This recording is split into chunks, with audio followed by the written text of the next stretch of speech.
Magandang araw. Ang tala-arawan ay tala o record ng mga pangyayari, plano, nararamdaman, o anumang nais ilagay ng nagmamay-ari nito. Maaari din itong tawaging journal o diary. Naranasan mo na bang magkaroon ng diary?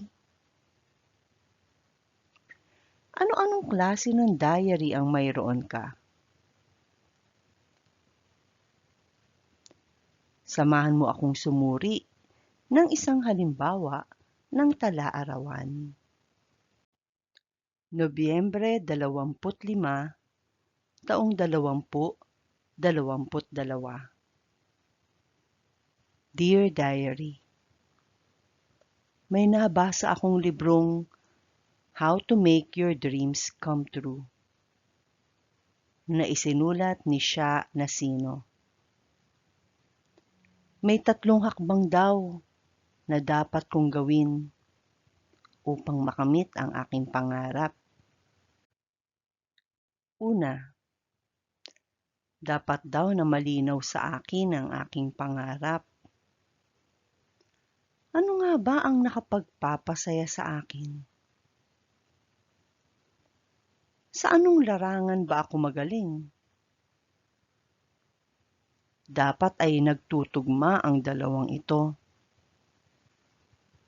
Masaya ako kapag nagluluto ako. Base sa komento ng mga nakatikim ng luto ko at sa aking pagtikim dito, masasabi kong talento ko ang pagluluto. Paglaki ko, gusto kong magkaroon ng sarili kong negosyo ng pagkain. Alam kong marami akong pagsubok na mararanasan sa pamamahala nito. Pero ang mahalaga ay hindi ako susuko. Hindi man ako magtagumpay sa simula, susubok pa rin ako ng susubok. Hanggang sa maging kilala ang mga produkto ko. Pangalawa, dapat gawin kong biswal ang aking pangarap. Gagawa ako ng poster na kinapapalooban ng mga larawan o salitang may kinalaman sa aking papasuking larangan. Ilalagay ko iyon sa isang lugar sa silid-tulugan ko, kung saan madali ko iyong makikita sa paggising ko sa umaga at pagtulog sa gabi.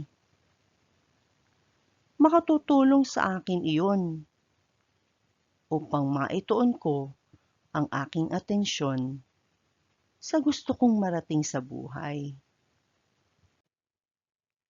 Pangatlo, kailangan kong kumilos upang maabot ang aking pangarap. Kahit na bata pa ako, anumang maliliit na hakbang na aking gagawin patungo sa aking inaasam na negosyo ay makatutulong upang maihanda ako para dito.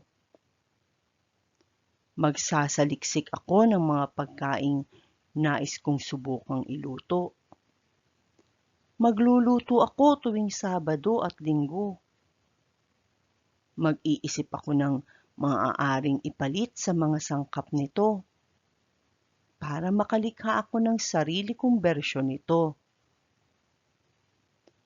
Gagawa ako ng album para dito.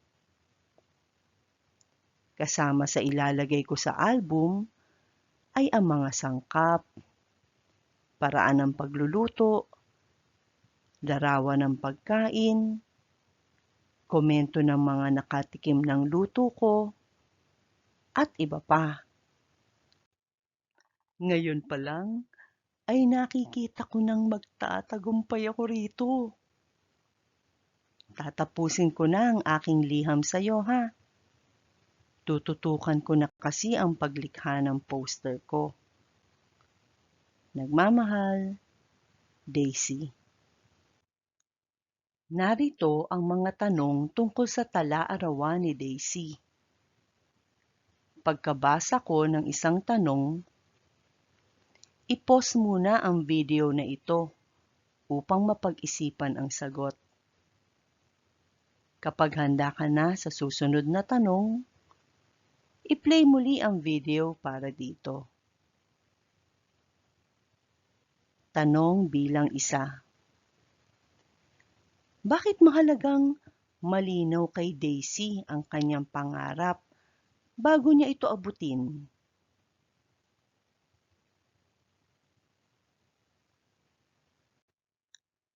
Tanong bilang 2.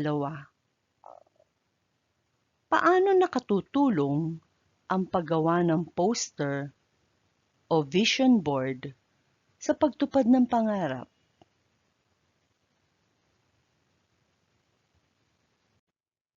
Tanong bilang 3. Kung ikaw si Daisy, ano pa ang maaari mong gawin upang mas mapaghusay ang iyong talento sa pagluluto?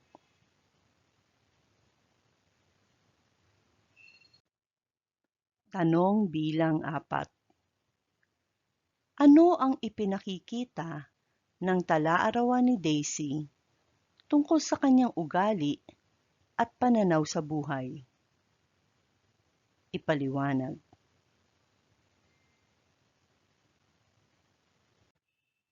Tanong bilang 5.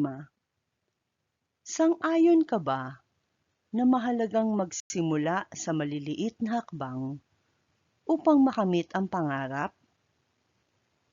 Bakit?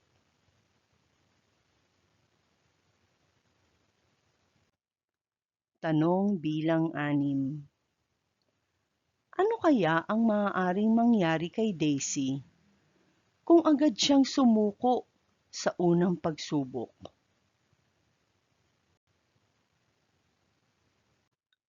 Tanong bilang 7. Paano mo maiaangkop sa iyong sariling buhay ang 3 hakbang na nabanggit sa aklat?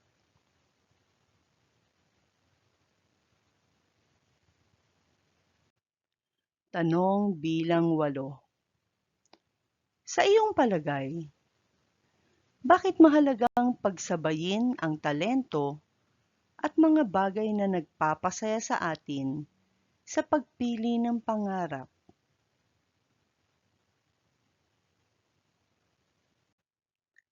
Tanong bilang 9. Ano ang kahalagahan ng pagtitiyaga at pagsisikap sa pagtatagumpay ng isang tao?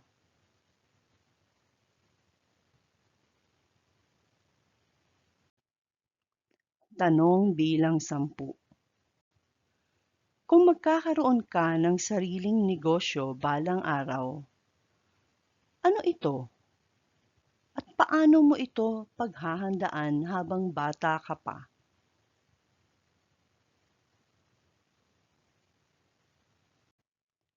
Narito ang pinagkunan ng impormasyon at mga disenyo para sa video na ito.